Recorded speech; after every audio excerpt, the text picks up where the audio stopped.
Hey everybody, how's it going? How are you doing today? My name is Rob, And I'm Rob. and this is Sports Medicine with the Robs. Today, we're talking about preventing heat illness, especially with sports starting back up in the middle of August, middle of July. We're in July right now, right? Yeah, we're in July, but sports are looking like they're going to be starting back up early August. A lot of places on time, maybe.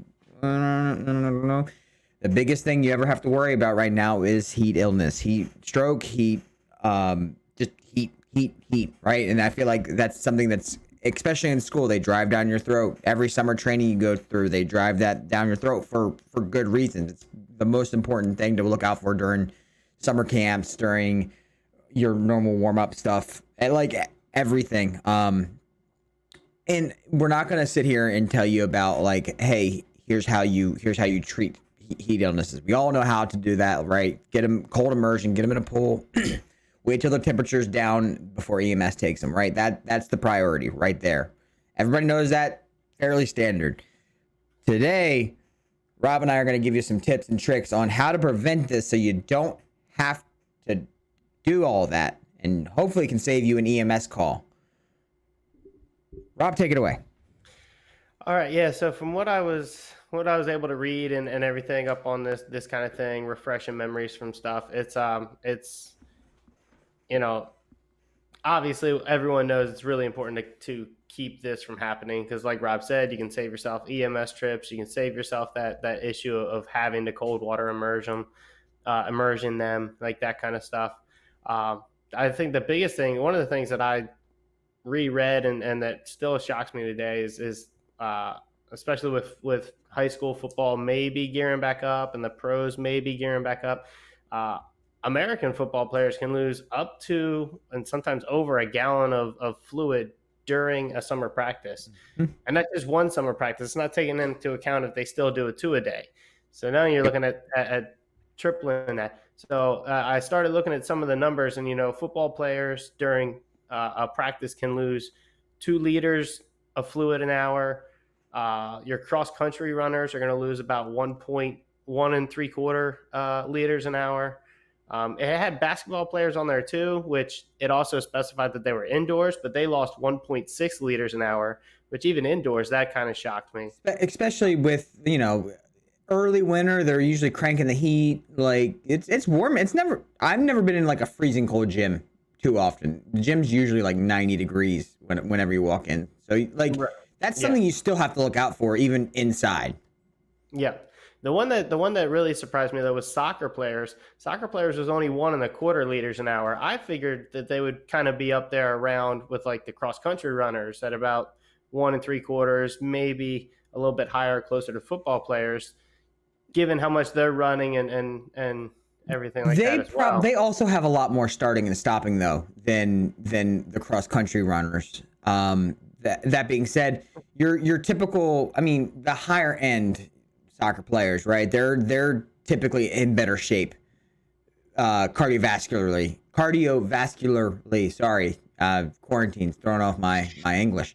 Uh, than say you're even like high school level, your typical high schooler. Because I don't know how many soccer players I have that are like, oh yeah, no, I go from here and then I go to my travel league, right? Like it's not their only, right? Right. They're generally doing something all year round, which is what you want all your athletes to do. But typically, when you see your high school football player come in, when's the last time you hit the gym? When was weight lifts last summer? Yeah.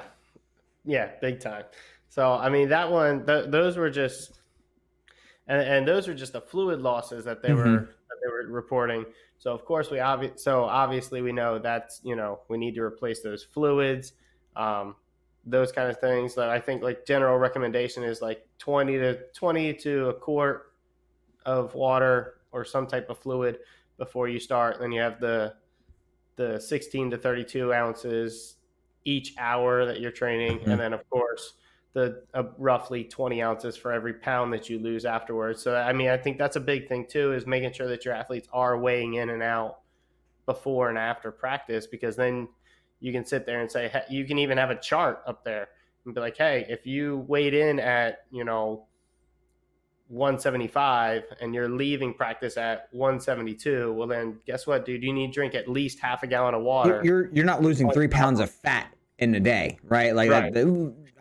I've had some athletes come to me and be like, no, I'm just cutting weight. It's like, no, No, not you're really not that fast. Like if you would have told me beginning of preseason into preseason you lost 5 pounds, I'd be like, okay. Yeah, I can buy it. I'll buy it. Like, but you're telling me in one day you lost 3? Yeah, exactly. So it's like, come on now, Johnny, what are you not telling us? Like you either lost more than you're saying you're either losing more than you thought you did in practice, and you're not putting it all back, or you're just not putting it back from what you lost, and now you're compounding things, which makes things obviously more at risk for us to have to make that EMS call for that heat exhaustion or heat illness casualty. Hopefully not heat exhaustion. Oh boy, that's a very bad day. That and what was it? 2 weekends ago, Masvidal fought, right? 20 pounds in 6 days notice, right? Right. Yeah. I think he said. Well, so it was 6 days from when I think he stepped on the plane. He really had about 10 days. From okay. when right. Sorry. 2 pounds a day, right? Like, right. But yes, for all intent and purposes, he was cutting 20 pounds. I actually think it might have been 22 pounds. I think in one of the interviews he said when he weighed in, when he got the call, he was at like 192, fighting at 170. That just gives a bad look to a lot of our athletes, like the impressionable athletes, the ones that are like, oh yeah, especially the wrestlers, right? Like, I know that's not heat related, but like, because as soon as he stepped into the octagon, he weighed 10 pounds heavier than what he weighed in at. Oh yeah, I think Like, I think in an interview afterwards he said he when he woke up for fight day, he was like 184. I want to say he said he was. Look at the pictures of the fighters before and after, like during weigh-in and during a fight. They don't look the same, right? The MMA has kind of has a benefit of, hey, weigh-in's the day before, go eat. Yeah. High school MMA and boxing. High school wrestling, it's, hey, weigh-ins are right before you fight. Yep. Anyway, small little tangent of mine, but like I ended up getting this argument with my roommate. Not an argument. We got into a discussion about it yesterday. And it just still kind of just sitting with me. Sorry. That was the hydration aspect was a good carryover for me to kind of get my 2 cents and vent on that one. We'll expand in a later episode. We'll have a whole wrestling podcast at some point coming up to wrestling season, but neither here nor there. So making sure they weigh, right? That's probably your number one case for hydration, because the first day of training camp, I'm never super worried. Like obviously the heat exhaustion and heat stroke worries are there, but like day 2, day 3 is where I start to worry, right? Like that's where I start to keep hyper vigilant, because that's where, everybody's finally coming back. Everybody's finally back in the swing of things. You have your seasonal athletes, the ones that only do football, but like they love football, trying to be hyper competitive, hyper motivated. They're going to do everything they can to get in this area. Now, sometimes they forget to drink water. So day 1, they're usually hydrated, usually good. Day 2, day 3, where they were depleted the days before, is where you got to look out for it. My general recommendation is before every practice session, have a bottle of water, and then have a good drink at every water break. Don't skip a water break ever, which brings me to the point of coaches rushing water breaks. Exactly.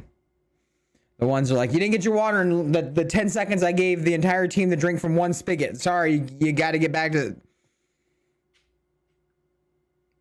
It's like, look, coach, the days of just being able to spray a water hose out there and everyone just gobble it up, those days are unfortunately gone.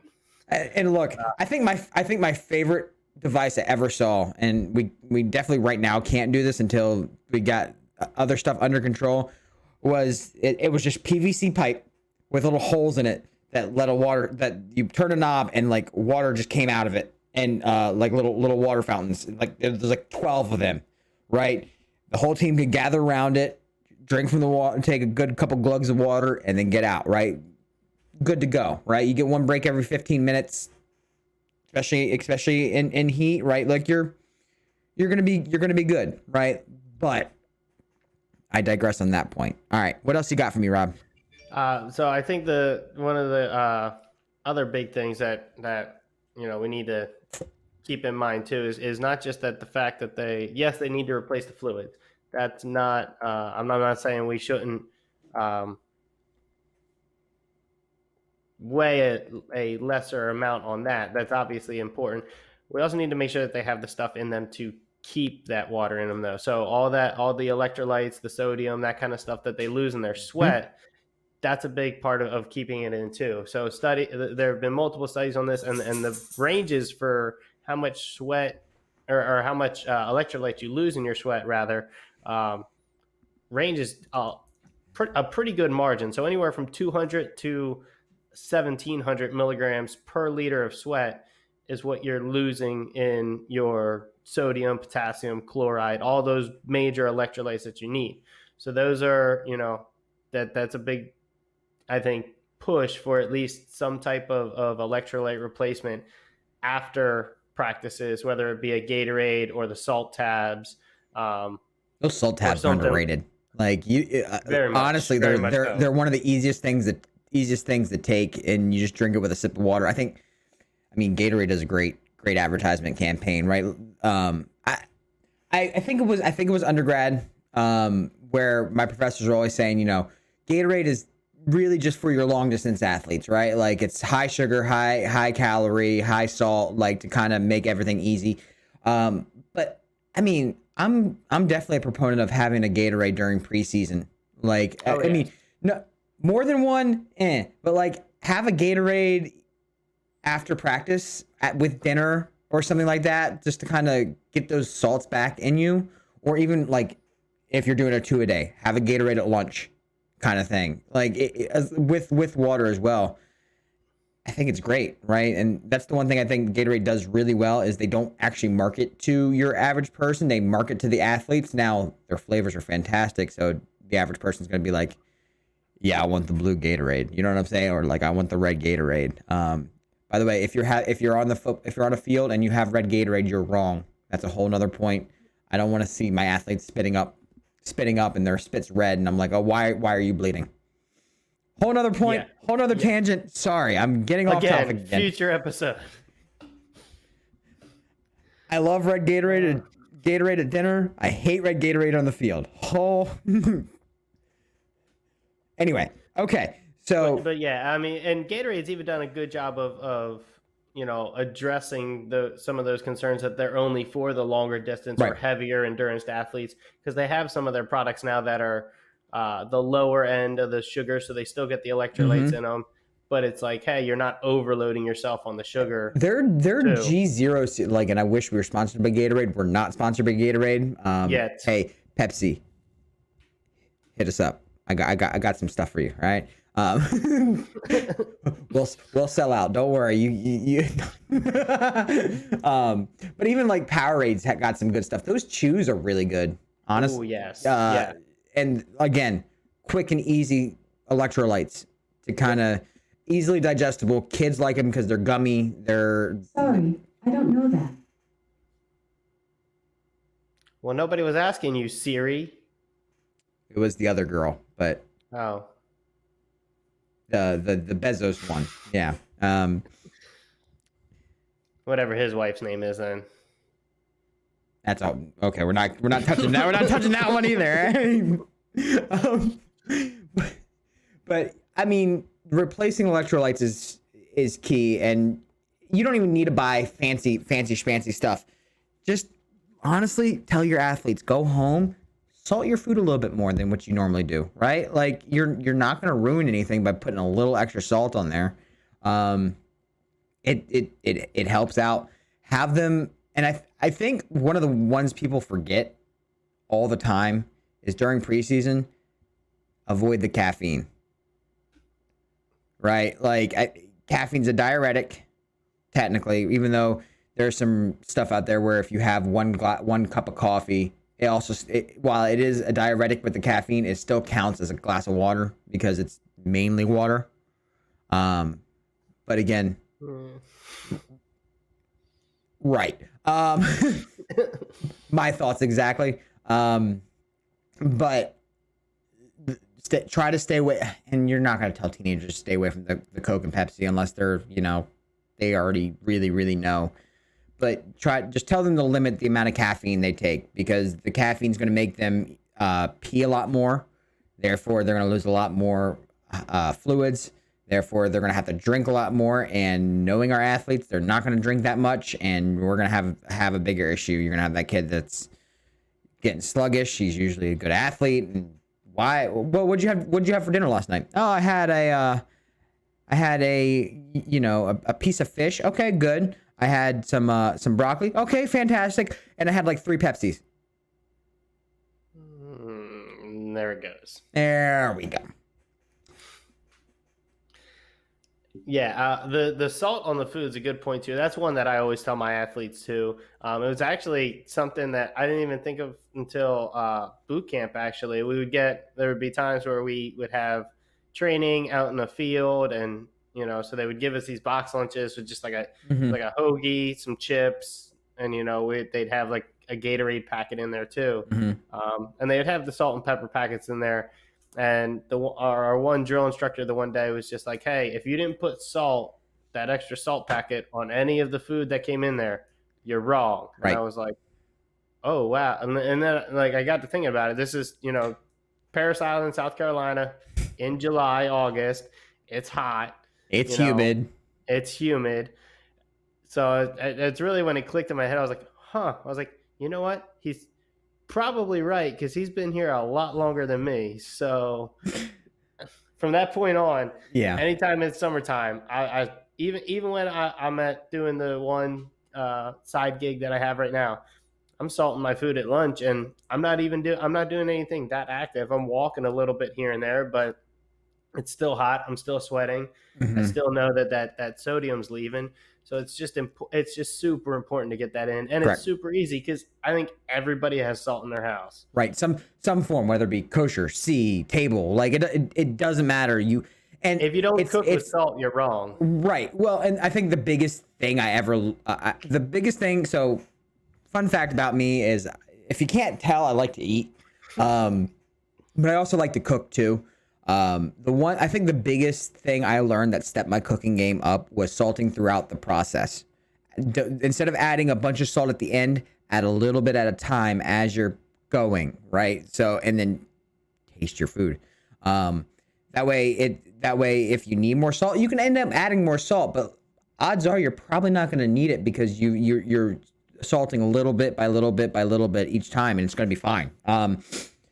Now, adding just straight salt is not going to replace all the electrolytes that you're missing, but typically with a decent diet, you're going to be getting the other electrolytes from whatever source you're eating, right? Like if you're having broccoli and fish, right? A white fish, red fish, doesn't even matter, or some sort of complete protein with a green. You're typically going to get everything you need there. You can add some nuts in there if you want to. I am a big fan of cashews. Now, I know those are high fat nut, but like they're also the best tasting nut. And I know that's probably fighting words for Rob, but like I'll take this argument all day, any day. If you say pistachios, you're wrong. I'm not a pistachio fan either. So all right, almonds don't taste like anything.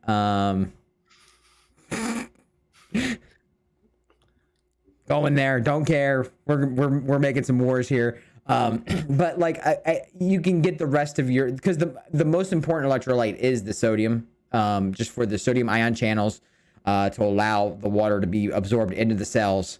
Going back to biology, you have the sodium ion channels in your cell walls that allow the sodium in, the potassium goes out, and that whole process sucks the water in layman's terms, sucks the water into the cells, so you get hydration. Basically, you retain the water. It's a really cool concept. I think it's the one area in biology I actually remember. Because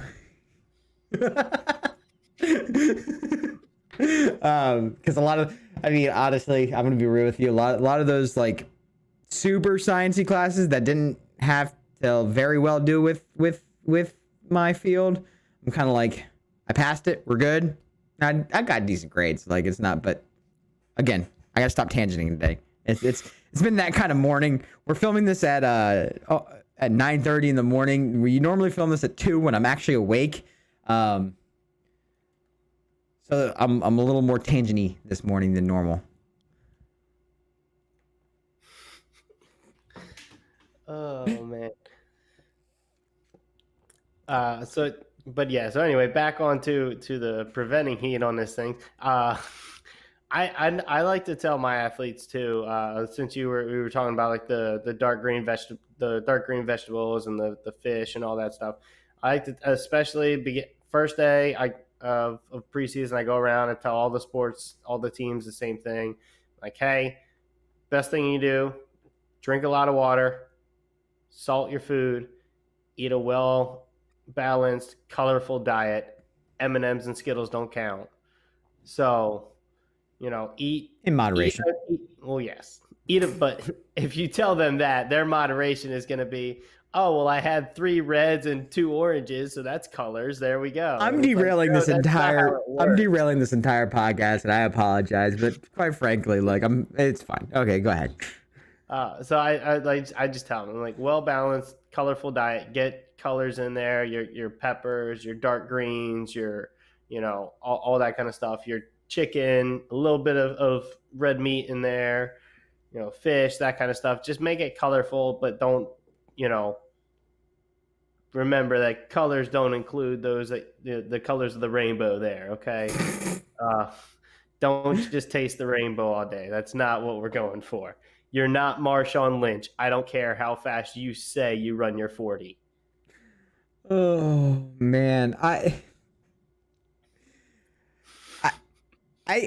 you actually have me speechless right now. This is not a common occurrence for me. Normally I have a response to everything Rob says. I mean, but he's 100% right. So again, it comes down to, and this should be everything that you guys know. Like, I don't think we're digging up anything new. I don't think we're being riveting here. Like, oh, he said something controversial. Like, it's drink water, salt your foods, eat a good diet.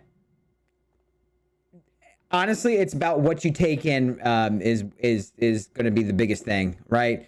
On the other aspect, from the things the athletes cannot control, is coaches need to make sure that they're allowing adequate breaks, like time between breaks, and making sure that all the players actually have a chance to drink water and take a break between training sessions. Hydration's key, and like that's got to be an open communication with your coaches. Now, I've noticed the trend of coaches getting a lot better with this, and I think thanks to like the Corey Stringer Institute has helped a lot, right? Like you see where things like that really, institutions like that really help us out by being like, hey, this is what happens if you don't, right? Like this guy was, for those who don't know, Corey Stringer Institute is basically, for lack of a better description, heat prevalence, right? Like institution, organization that kind of spreads awareness of preventable heat illnesses for athletes during the summer and stuff like that. They do a couple other things, but like that's where they came from. Corey Stringer was a Minnesota Vikings player. Go purple and gold. That unfortunately passed away due to heat illness in the pro leagues. Where they have countless medical professionals at their now this was years ago, but like still. So hydrate your kids. Yeah, and I think one of the big things that I want to touch on real quick too, with it, especially with the electrolytes and all that kind of stuff.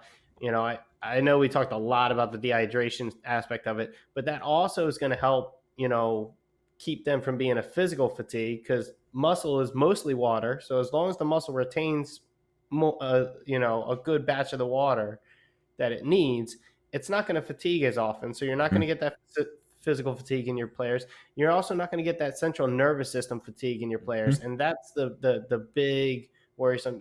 Not saying dehydration is not worrisome, but when you get to the stage where they haven't prepped themselves enough and you're starting to get that mental alteration, that's your oh crap moment, and it's time to go play ball for real, which is not a situation anybody wants to be in. The athlete doesn't want to be in it. The coach doesn't want to be it. Yep. We certainly don't want to be it. Administration doesn't want to be in it. It's so taking in those electrolytes, that sodium will help do all that, and carbs help with that too. So make sure your players are eating, have bread, their rice, pasta, that kind of stuff, because all of that's going to help that central nervous system not fatigue as well. It's also going to help the muscle to not fatigue. It'll help hold the water in there. It helps literally everything that we want to prevent with this right now. And I didn't even think about that, right? Like, you're 100% right. Like, I mean, a good balanced diet. What was it? I think it was J.J. Watt said he was feeling fatigued all the time, and he changed his diet up to he was eating more because he was working out. He ended up eating more because he was working out more. He's like, I feel great. Like, I that's a great point, because you never think about like what you eat and we do, because we're sports medicine professionals. But like, the athletes never think about like, oh, as long as I'm eating, I'm okay, right? Like I can do this, and this.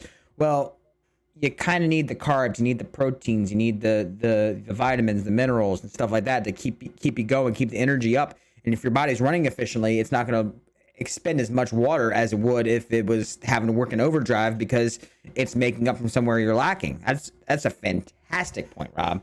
Fantastic. Yeah. And even Michael Phelps has gone on record multiple times and said he when he was training and when he was actively competing, he was eating, I think it was somewhere in the neighborhood of 10 to 15,000 calories a day. Mm-hmm. Now for a baseline on that, the normal average calorie intake that's recommended is anywhere from 2,000 to 2,500. So he was eating at least, if we take the 2,500 aspect, he's eating at least 4 times that amount in one day.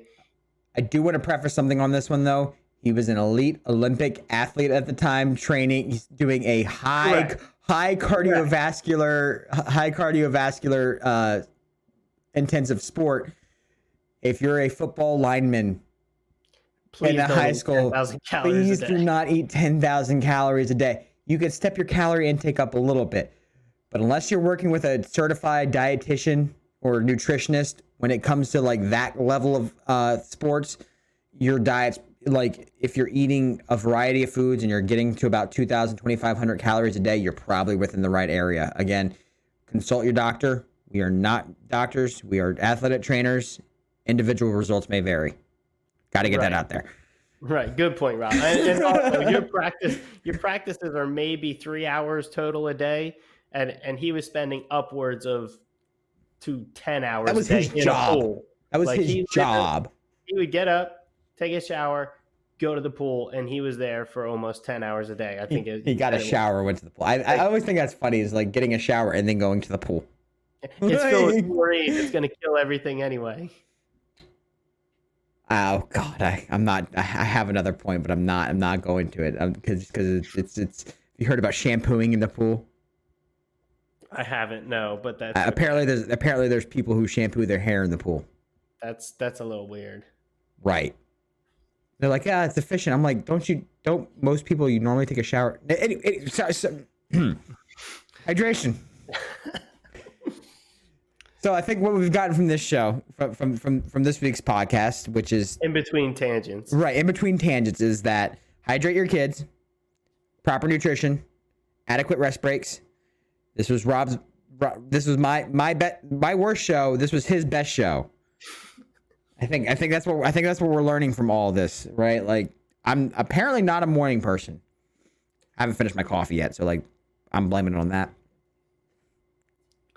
Again, I'm not going and running outside right now, so like I can have a cup of Joe. Any final parting words, Rob? No, I think you hit the nail on the head there, Rob. You know, make sure you're staying hydrated. Have some salt with your food. Again, don't go overboard with it. Please don't give yourself a heart attack. Mm-hmm. But a little bit of salt on your food is not going to be bad. Well-balanced diet. You know, just keep yourself healthy. And of course, as always, stay safe. And if you have any other questions, make sure, please, before making any big medical decisions in your life, consult your doctor, because individual results may vary. Thank you all so much. If you have any other topics you'd like to see us talk about, please leave a comment down below. If you really liked us, please hit the subscribe button. It's there, or it's underneath Rob. Somewhere in that area, there's a subscribe button to us. If you have any questions about this, shoot us a message. I'm receptive. Rob's good on Instagram, stuff like that. So like, hit us up. We'll try to answer anything we can. Slide on in. Yeah.